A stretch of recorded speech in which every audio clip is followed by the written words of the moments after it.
bars. Lieutenant Governor will share more information about both of these sections in just a few minutes. Number 4, $62 million we are requesting will be set aside for distribution to rural and critical access hospitals. Currently, we're seeing a record-breaking number of hospitalizations throughout the state, and we know that throughout this pandemic, our hospitals, many of our hospitals have been hit very, very hard. This money will allow the rural and critical access hospitals to continue responding to the COVID-19 crisis, but also allow them to provide all the other care that they do so very well. Number 5, $100 million in CARES Act dollars will be provided for higher education throughout the state. We want these dollars to be used for critical services, including COVID-19 testing on campuses and mental health services. Our target, again, is in 2 areas where we have seen a critical need, and we know that the colleges and universities, both public and private, have been focusing on these. One is testing, as we continue to ramp up the testing at our colleges and universities. The other is mental health needs of students. And we know that students, as well as many other Ohioans, many students, many other Ohioans have been hit very hard, and that there's been some real mental health consequences connected with this virus.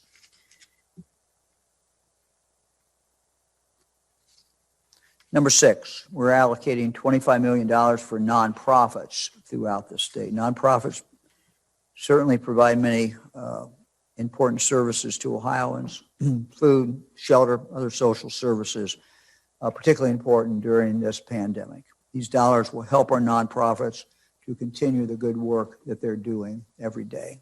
Number 7, we would provide $20 million in CARES dollars to support the arts in Ohio. Many of our world-class arts organizations have been hard hit by the pandemic.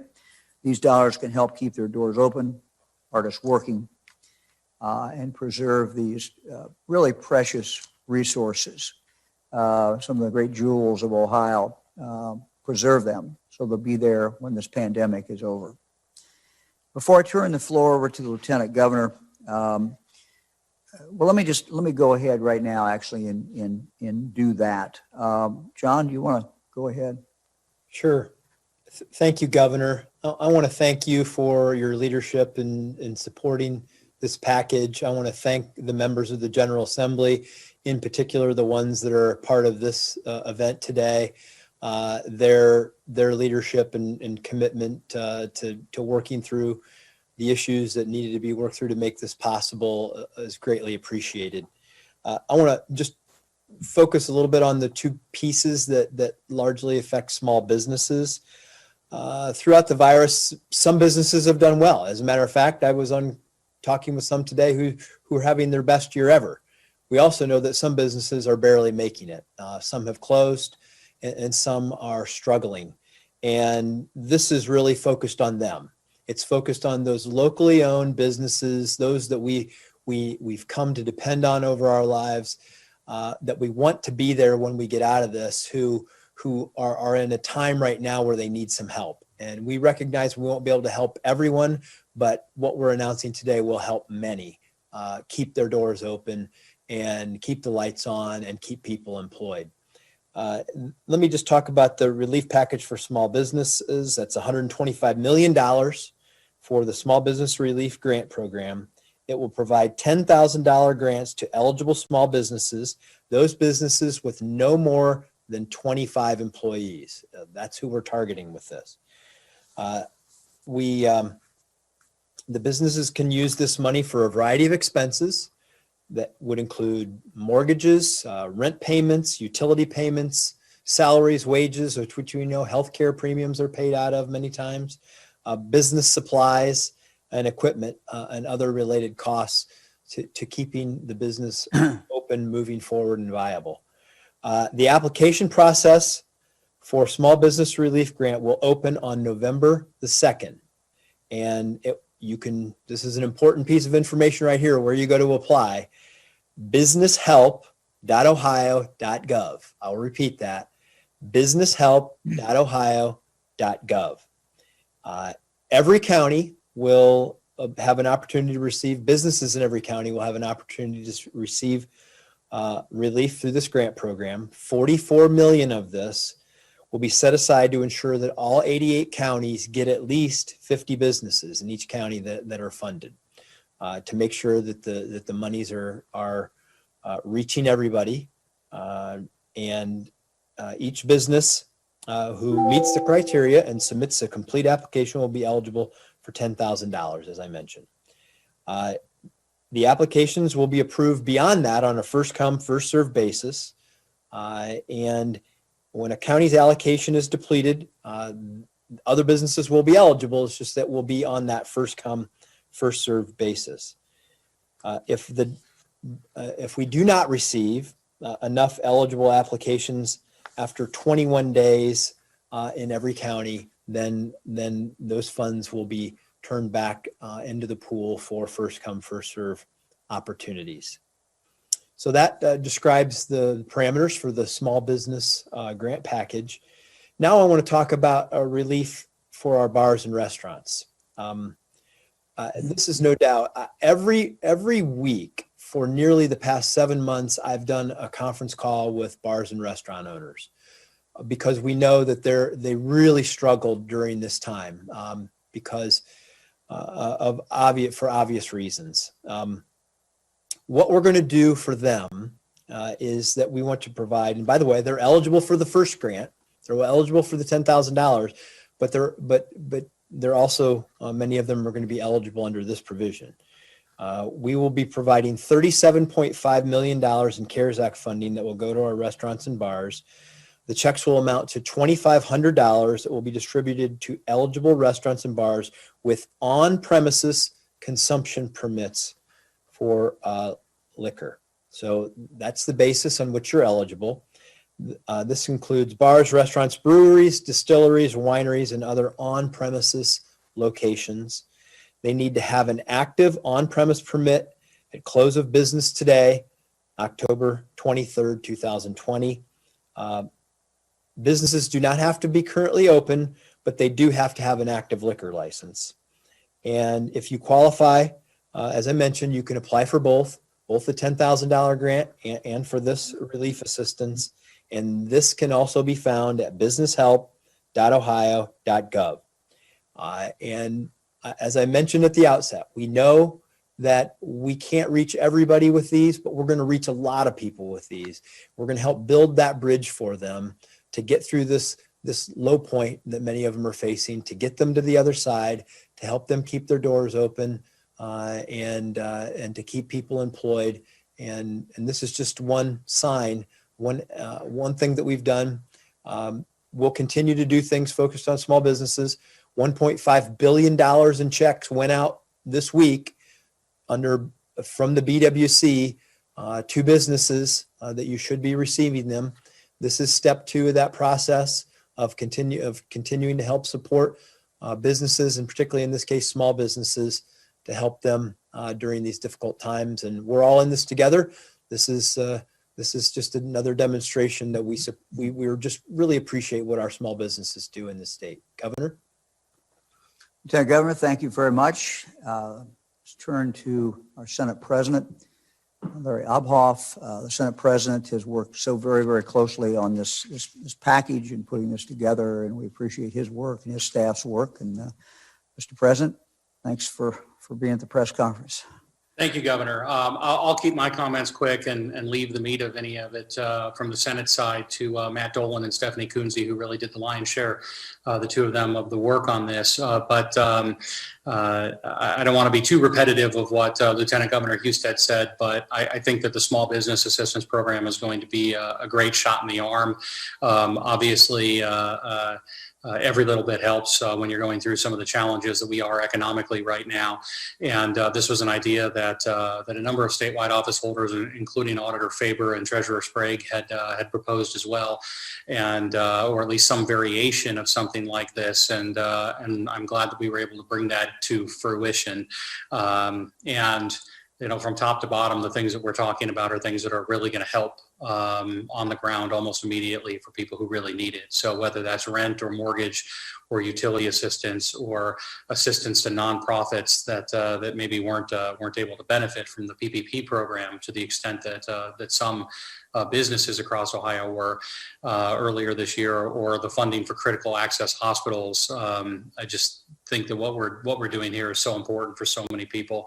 I'm glad to be a part of it, and I'm glad that we were all able to come together and work on it and get this over the finish line. Thank you. President, thank you very much.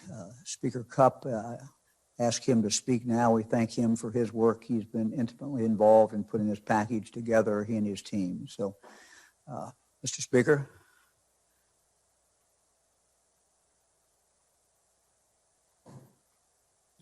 Need to unmute so I can talk. So thank you, Governor. I appreciate the opportunity to appear here with you. I also would like to thank Representative DJ Swearingen, Representative Mark Frazier, and Representative Rick Carfagna, who did the bulk of the work on this for the Ohio House.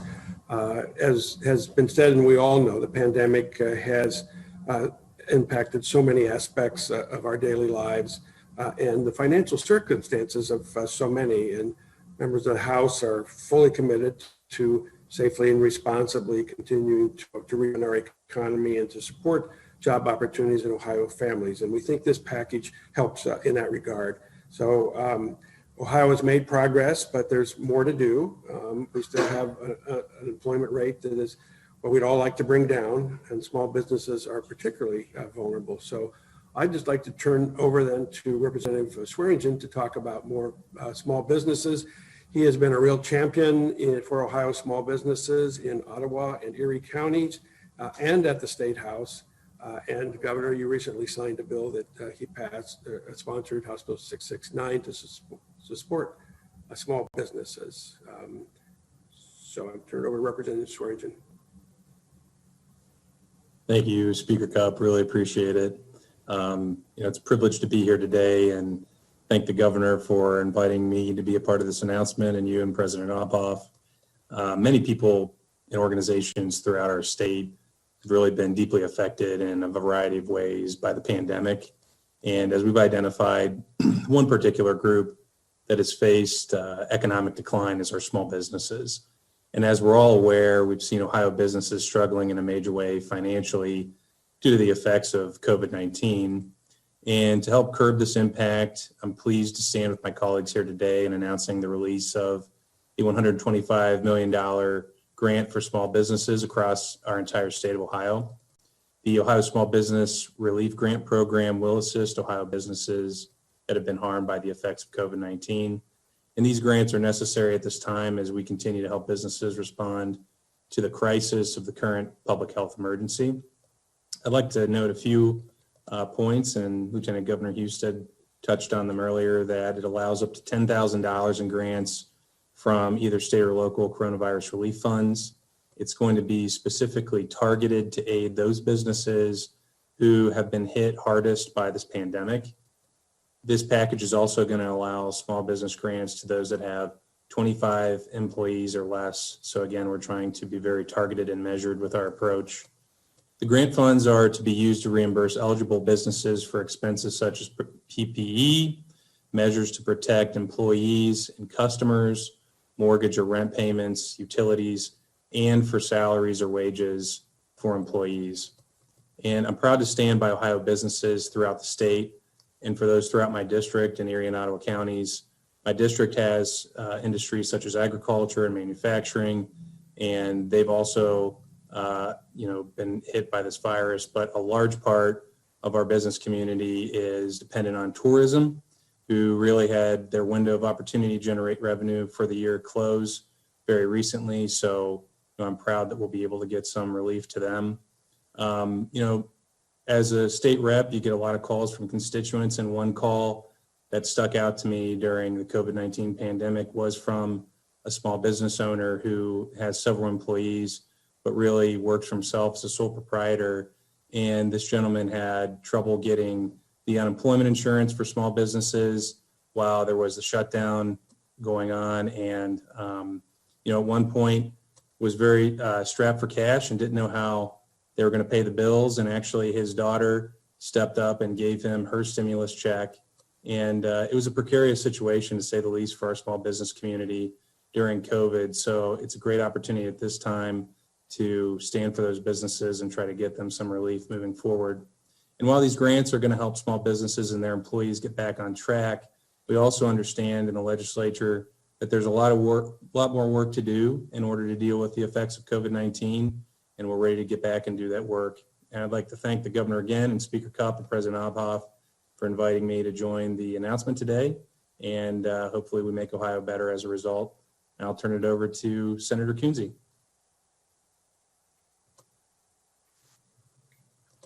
Well, thank you very much, Representative and Speaker Cupp. And I wanted to say thank you again to Lieutenant Governor John Husted, to Governor Mike DeWine, and to our Senate President Larry Obhoff and my esteemed colleague Matt Dolan on the call today. I'm going to just briefly touch on one aspect. I support all of the aspects of this package. We are hearing from Ohioans. We know Ohioans are hurting. I think that the one word that comes to mind when I think about the calls that I've been on with constituents is the word home. And I think home has really come to mean so many different things during the last 7-8 months. And we really want to make sure that Ohioans have a place and can keep their place that they call home. And so to that end, we are including $55 million for rent, for mortgage, and for utility assistance, basic water and sewer, as the governor pointed out. This will help to prevent eviction and will also allow for mortgage assistance to prevent foreclosure. We know that Ohioans need their basic needs are shelter and fresh and clean water. And so we're hopeful that by providing some assistance, we can keep more Ohioans in their homes, more families stable, and really set a solid foundation for them to be able to get back to work. Hopefully some of the small business and some of the other stimuluses will work together and not be siloed, and really lift communities, allowing people to get back to work, allowing them to remain in their homes during this difficult time. So thank you, Governor, so much. Thank you, Senate President Obhoff, for your leadership on this as well. And I will turn this over to Senator Dolan. Thank you, Senator. Thank you, Governor, and everybody on the call for all your hard work in putting this package together. I'm just going to draw attention to the nonprofit, the $25 million we're allocating for nonprofits throughout Ohio. As the governor said, these are really small businesses that have a mission to serve the critical needs of Ohioans, whether it be disabled, whether it be vocational guidance, crisis nurseries. These nonprofits operate to serve the needs of others, and they don't fit into any category that we've been able to provide for till this time. And so what we did is we're carving out the 501c3s to any 501c3 that has not received CARES dollars from other sources. So while there are important nonprofits like hospitals and some government agencies, they will not be eligible for these dollars. These will be for those nonprofits that have not yet received CARES dollars, yet perform really amazing services on a daily basis. This program will be administered through JFS.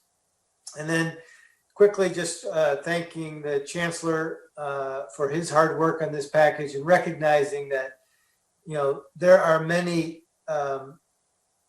aspects to this COVID virus. And one of them, of course, is the impact it has on our mental well-being.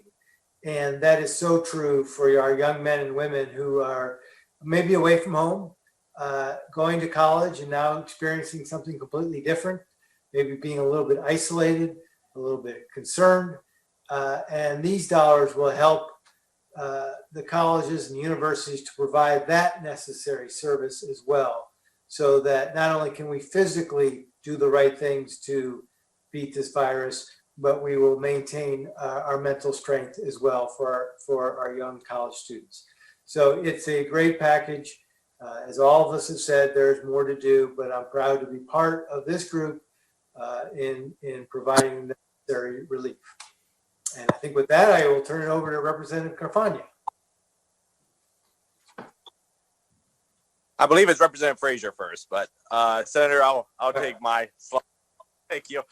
Thank you to the governor, to the speaker, to the president, to the lieutenant governor, everybody else on the call. It's a pleasure to be joining you all today for a substantive plan directing coronavirus relief to businesses, nonprofits, and other entities in Ohio. I represent the 71st Ohio House District, which encompasses Licking County. I'm proud of the ability of the House, the Senate, the governor's administration to work together to provide comprehensive relief for Ohioans who so desperately need it and deserve it. Included in these allocations is $37.5 million to bars and restaurants to refund liquor permits. The typical cost of a liquor permit is around $2,500 based on the type of permit that the establishment has. What we see is an inability for bars and restaurants to capitalize on these permits during the pandemic. Refunding on-prem liquor permit fees will provide some financial relief and hopefully allow permit holders to remain operational until 2021. As we have seen with House Bill 669, sponsored by my friend and colleagues Jeff Fleury and DJ Swearingen, this supports bars, restaurants, breweries, and wineries to allow extension of beverage carryout sales. There are additional opportunities, including the $10,000 grant and additional opportunities that are needed to support these critical businesses. I believe the legislature will continue to create and pass pro-business legislation that supports all businesses, especially those that are most impacted by COVID-19. In addition to supporting bars and restaurants in this coronavirus relief fund, the package will support nonprofits in regards to unemployment compensation. To ensure we support the work of nonprofits here in Ohio, this round of funds will grant $25 million to support nonprofit unemployment. Alongside my colleagues, Representative Tracy Richardson, I've sponsored HB 614 that was signed into law by you, Governor, to improve Ohio's unemployment system. There's a lot that legislation does. The relief provided in this does take it a step further in providing additional funding to nonprofits that have seen substantial increases in the cost of providing unemployment benefits. Again, I applaud the work of everybody on the call and the need that we have in the citizens for relief. And so I know that people continue to struggle, but we hope that help will way and that help will continue. And now I hand it over to my colleague and friend, Rep. Carfagna. Thank you, Representative, and appreciate the opportunity to join all of you in this announcement. I'm Rick Carfagna. I represent the eastern half of Delaware County and all of Knox County. I'm here to talk about the final two initiatives of the package, starting with $62 million that will be allocated to hospitals, either in rural or critical access peer groups. And so this is actually the second round of relief funding that hospitals in these two categories will be receiving. The first release of these funds was also $62 million, and it was released earlier this fiscal year. And the second round of relief funding is going to be structured exactly the same way as the first.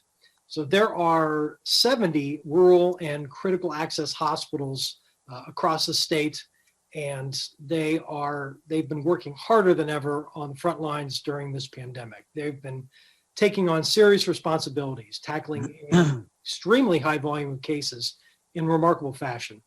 And one of those hospitals in particular is Knox Community Hospital. It's in my district, happens to be one of the state's last independent hospitals. And so I'm pleased to know they're going to be receiving just over 1.8 million of the 62 million in funding through this package. And for me, there's more to it here than just supporting KCH's operations. They happen to be Knox County's second largest employer, and their independence allows them to do some truly innovative things, from price estimate transparency to providing telehealth options and telebenefits for their employees to being a regional resource for inpatient drug and alcohol recovery services. So I'm really proud to announce $62 million within this package allocated to rural and critical access hospitals who desperately need it. And then the final initiative to announce is that higher education, as Chairman Dolan alluded to, is going to be receiving $100 million in coronavirus relief funds through this package. And this round of funds follows the $200 million that was released earlier this fiscal year. And again, it's going to be structured exactly the same way. All of the entities of higher education across the state will benefit from this funding. So that's our public universities, our independent not-for-profits, our independent for-profits, community colleges, and our 54 Ohio technical centers across the state. We're all aware that institutions of higher ed have been hurting during this pandemic. And as the chairman of the Finance Subcommittee on Higher Education, it's especially painful for me to watch all of this because in last year's budget, we made historic across-the-board investments in post-secondary opportunities, from short-term certificates all the way up to our medical schools. I mean, we put supports in place for all individuals, no matter what their pathway is in life. Because what was crucial pre-COVID-19 remains one of our biggest keys to reopening and recovering as a state, and that's workforce. And for what we did in the budget, we freezed tuition and fees for incoming freshmen at our public universities. We increased our state share of instruction to increasing need-based tuition assistance to the highest levels in 10 years, to bolstering our technical centers and short-term job training programs. And for all of that, I have to commend it's the solidarity and the goodwill among all the parties that are here today. That includes the combined vision of you, Governor, and Lieutenant Governor Husted, Chancellor Randy Gardner, over to Senate President Larry Ophoff, Chairman Dolan, and my higher ed counterpart in the Senate, Senator Stephanie Coonsey, because they got it all across the finish line. And so, when I look at what we're doing here, $100 million for higher ed, we can still salvage those budget promises. And we have an opportunity with the funds in this package to soften the blow that our universities and colleges and job training centers are facing due to the pandemic. So together, we're going to plug the employment holes throughout Ohio's businesses and industries. We're going to establish a workforce of Ohioans that is proficient in 21st century skill sets and prepared, not just for today's job openings, but for the jobs over the next decade that have yet to be invented. And so with that, I'd like to turn it back over to Governor DeWine to bring us home. Thank you. All right, thank you very much. I think we're ready if anybody in the media has questions. Governor, first question today will be from Danny Eldridge at Hannah News Service. Hello.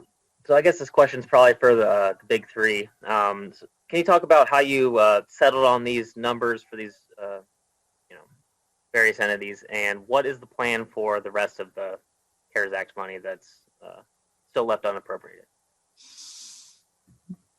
Well, I could give a smart answer and say it was very carefully is how we figured it out. But look, we tried to look at and then I'll have the Speaker and the Senate President respond. We tried to look at where the needs were.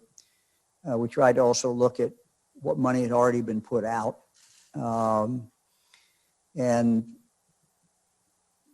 But we also were constrained, and we remain constrained without knowing exactly what the future is, not only the future of the pandemic, but we don't know whether Congress will pass another bill or not. So as we look kind of down the road, we need to make sure there's enough money for tests. And we don't know how much longer that's going to be. I mean, this could be, I don't even want to guess. I mean, we think the vaccine is coming, but we know it's going to take a while to get the vaccine out. We know it's going to take a while till we're to the point where we no longer have to test. So we're talking about, a good part of next year probably while we're still testing. So we had to make sure we have money set aside for that. We also really don't know whether, as I said, Congress will pass a new bill. If they do pass a new bill, what will be in that? Which different groups will be helped? And we don't know whether or not, as I said, whether they'll pass a new bill and whether there'll be a provision in there that says that we can take the money that we currently have that we need to spend before December 1st and hold it over into next year, which would certainly give us the ability to more prudently spend the money. So we looked at this and said, these are some causes, these are some needs that we need to get the money out now. But we also are holding money back, and not knowing exactly where we're going or what Congress is going to do. So let me turn it over to the Senate President and the Speaker. Sure. Speaker Cupp, do you want to go first or second? You're muted.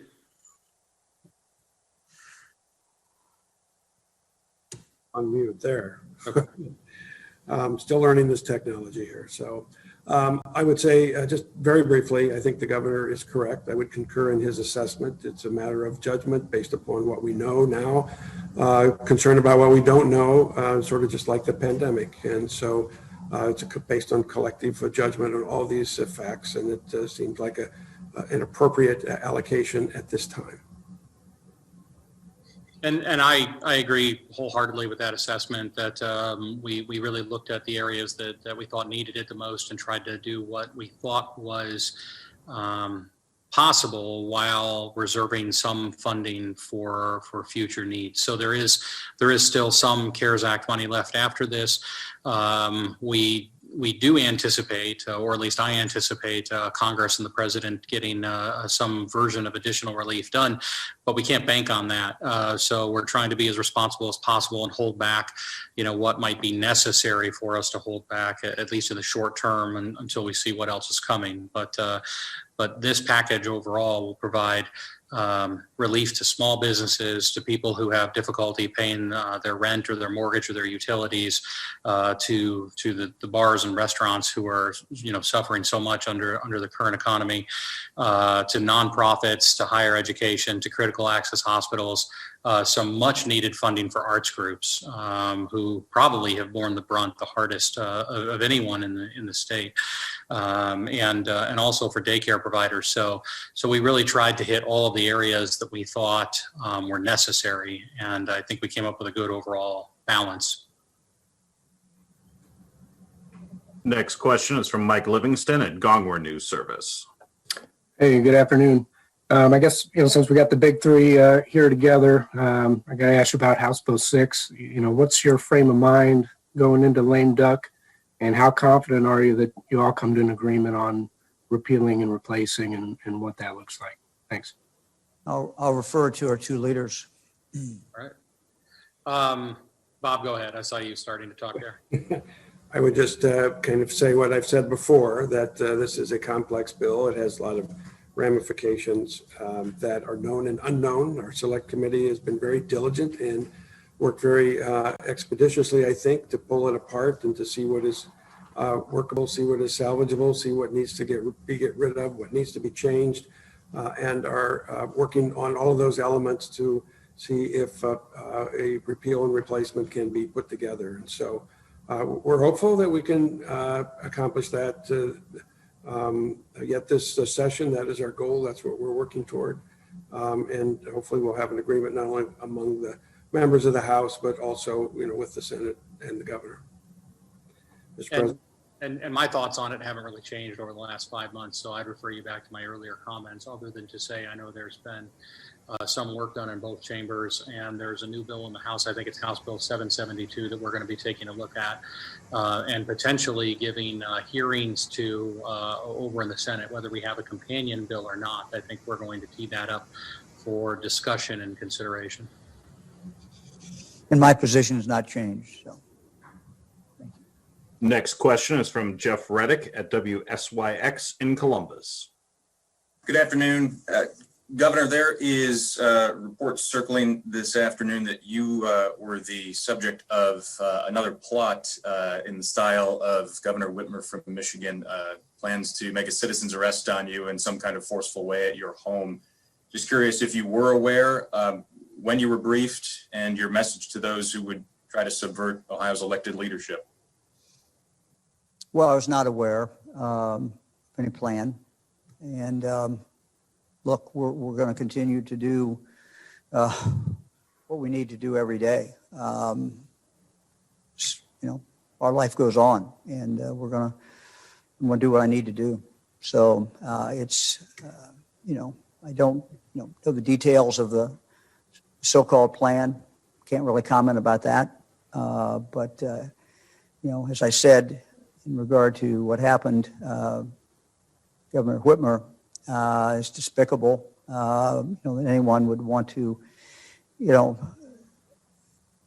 any way go around our legal process that we have. We are a country, a state, a rule of law, a long tradition of that. And anybody that wants to violate that or go around that, we all have a responsibility to denounce. Next question is from Jim Province at the Toledo Blade. Governor, as a follow-up to that question, could you give us an idea whether there's anything that you are doing differently today than you were doing previously as a result of security concerns? Jim, as I've said before, and I've said throughout the years, one thing I learned when I was Lieutenant Governor for George Voinovich was that security matters are left to the security people. So I'm not gonna comment. Next question is from Kevin Landers at WBNS in Columbus. Hello, Governor. Two questions. Is any of the CARES Act going to law enforcement? And the second question, this weekend, Donald Trump will be holding a rally in Circleville, and I'm wondering how concerned you are that this could potentially be a super spreading event, considering your concerns with the numbers that are going up in COVID cases in the state.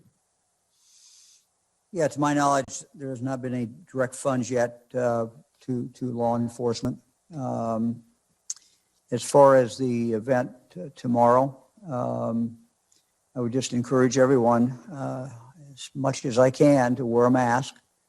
It is outside, but to wear a mask and keep a decent distance.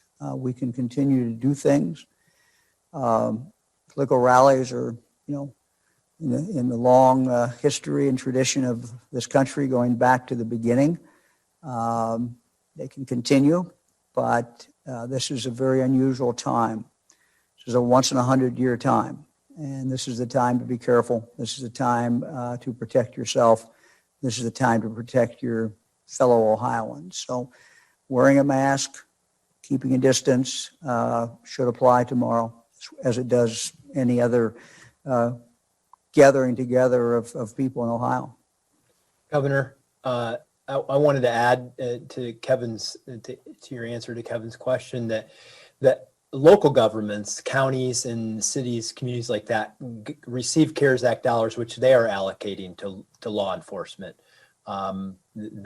We've provided guidance through our Office of Budget Management on how they can spend that on law enforcement activities, particularly if it's aligned with their response to COVID. So local law enforcements receive money that way.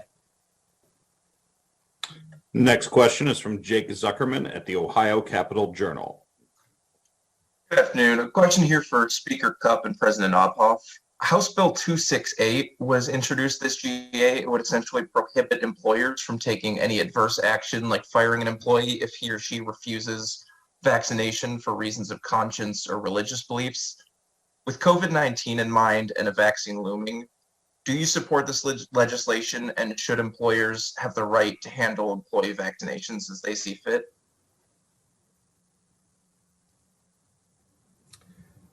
Speaker, since that's a House bill, I'll let you go first, but I do have thoughts on it.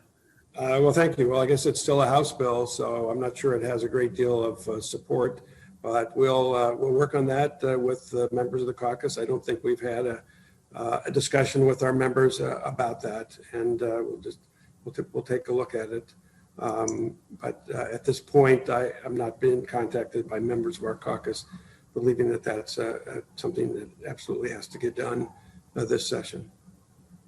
Well, and I'm not really all that familiar with the bill, so I guess I'll reserve comment on it until we have a chance to actually take a look at it, and if the House passes it. I just would say, to the extent that individuals are concerned about their rights to do or not do something, employers also have rights to set the terms of their employment. And so I think there's a lot of challenging issues that something like that could raise. But I'm sure we'll have further discussions about it. Thank you. Next question is from Alex Ebert at Bloomberg. Good afternoon, gentlemen. In Michigan, there's a little tiff going on in their Court of Claims over whether the Secretary of State can bar open carry of firearms within 100 feet of polling places. What are your thoughts about whether the state should act to bar the open carrying to suppress voter intimidation? Thank you so much.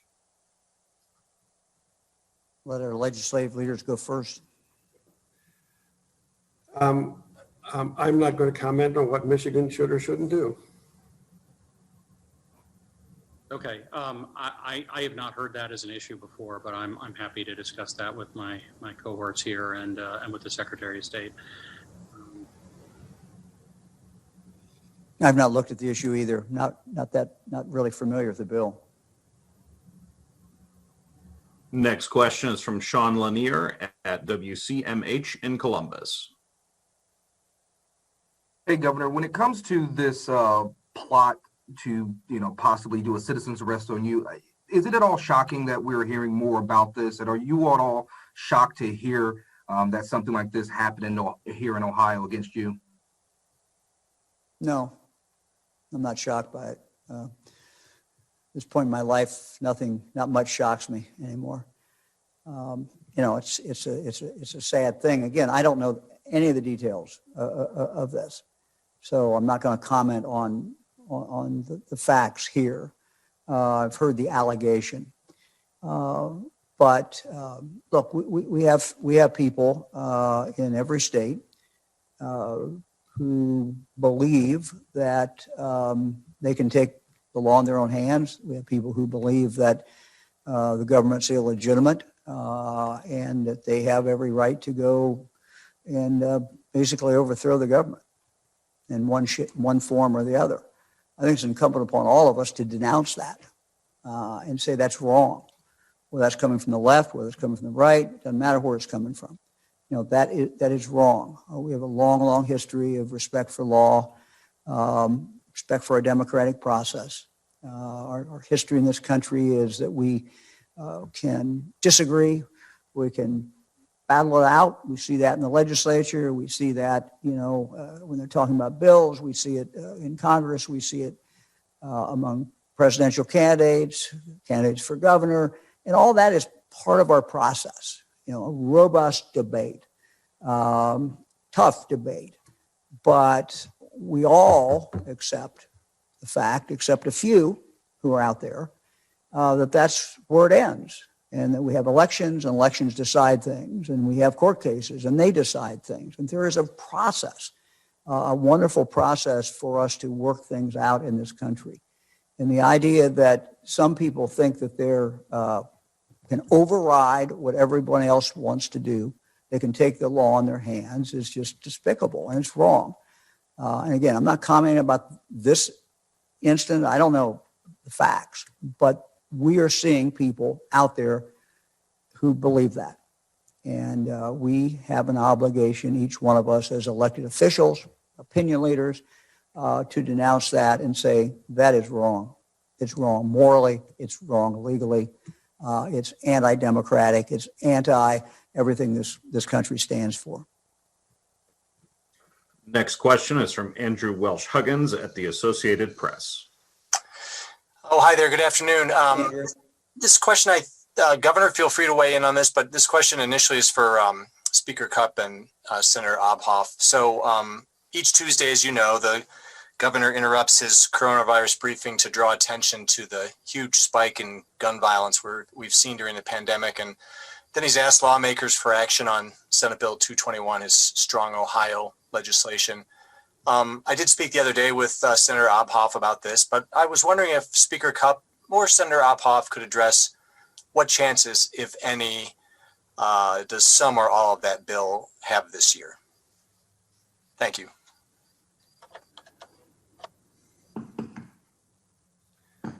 In the House, there's a lot of concern about it might impede upon legitimate Second Amendment rights. And it's an issue that's going to require a great deal of study and balance. And I do not believe that there will be time yet in this legislative session for it, but some of that could change. There may be something that gains consensus, but not that at this time I'm not aware of that. Well, and Andrew, as you and I have previously discussed, Senate Bill 58 is pending in the House now, and that actually was, I think, number 2 or 3 on the governor's initial list of bullet points a year ago, August, for recommendations that related to mental health facilities and freeing up more beds, but that there are a number of provisions that relate to armed career offenders, armed violent offenders, and those types of things, and that we are taking a look at some of those now.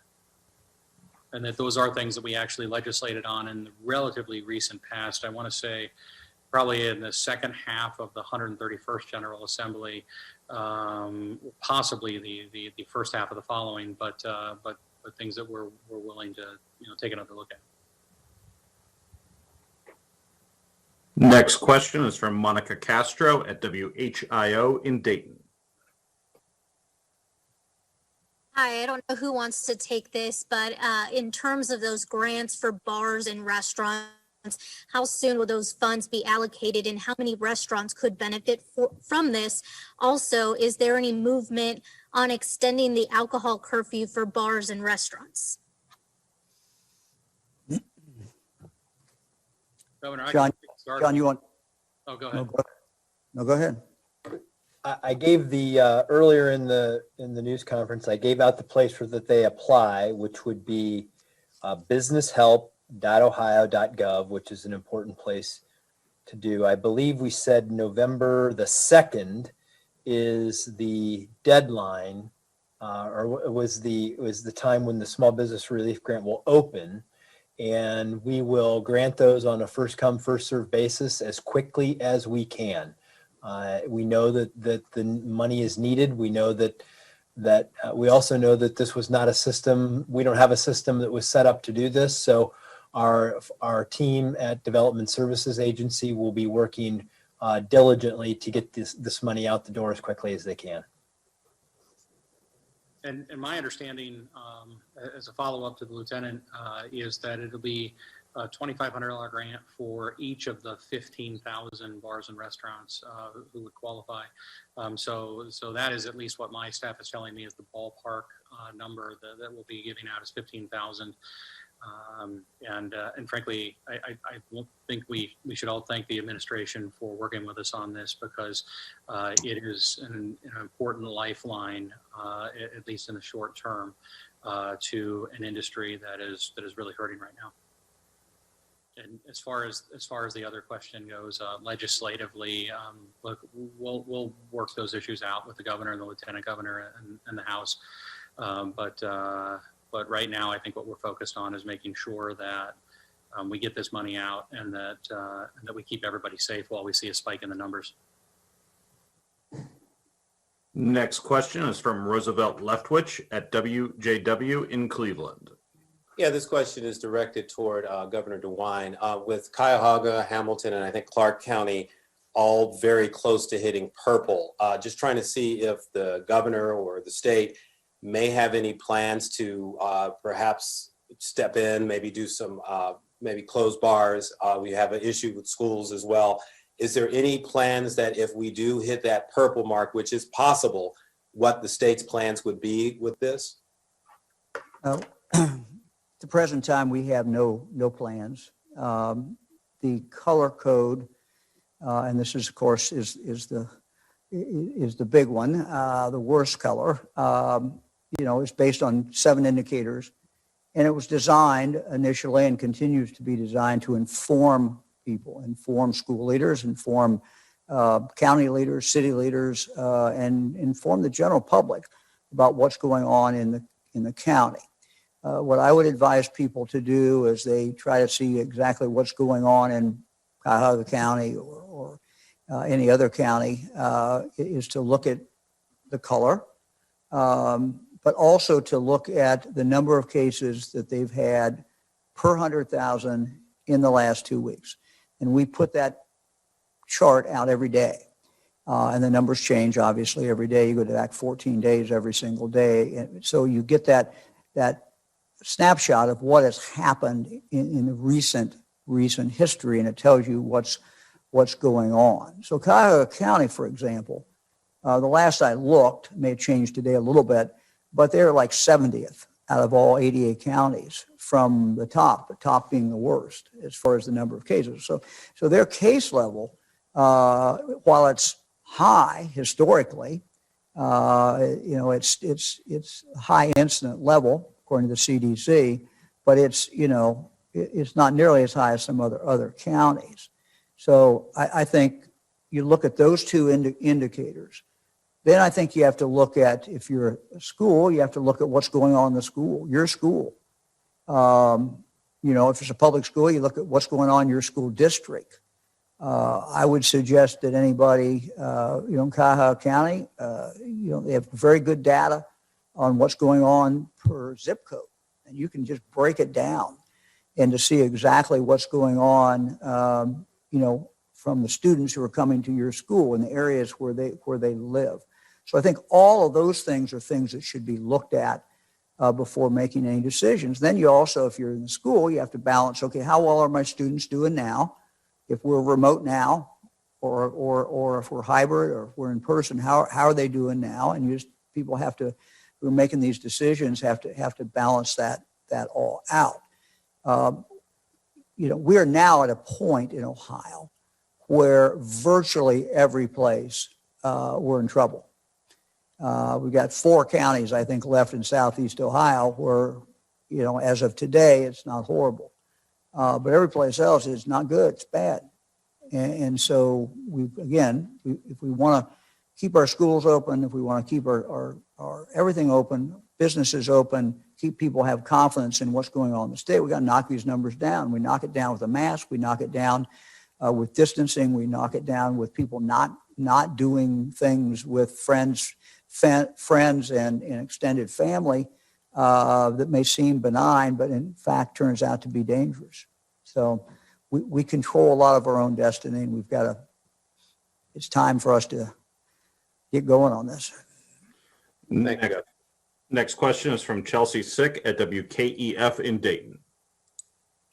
Hi there. I actually have a pretty similar question because I'm in Clark County today, also at risk of moving up to purple. They're on that watch list. And I talked to several business owners and residents today who tell me they are worried about being asked to stay home again. I know that you said that there are no plans right now. Would you kind of turn this to the county health departments to be making these decisions? And what is your message to those in these counties who are worried about another stay-at-home order? Yeah, my message to anybody who's worried about another stay-at-home order is that all of you really collectively have this in your hands. It's in your hands a lot more than it's in my hands, in the sense that you can control this. And, wearing a mask, everybody wearing a mask, and everybody be conscious of what they're doing. We are seeing spread not usually from more formal events. We're seeing spread from informal.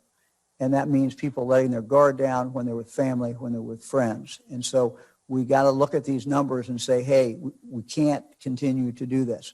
The thing about this virus is, if we keep doing the same things, we're going to continue to get the same results. And so, taking the number of people in a hypothetical county from 55 or 60% who might be wearing masks to 95%, and getting people to be more careful about going out, we'll turn this thing around. You'll turn it around in Clark County. You'll turn it around in Montgomery County.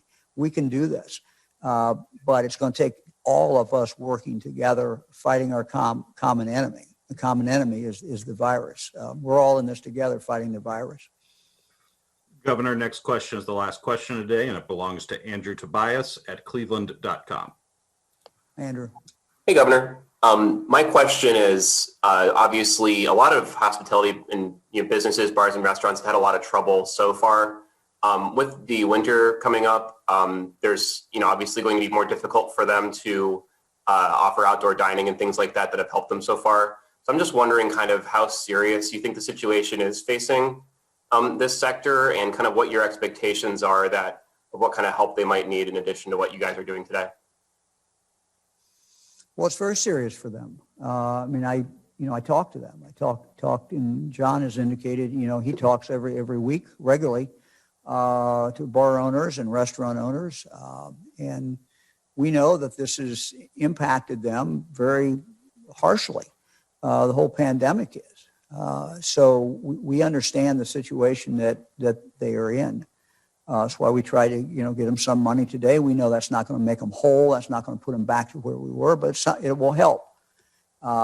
We may have an opportunity later on to get some more money to them. Can't commit to that, but we could.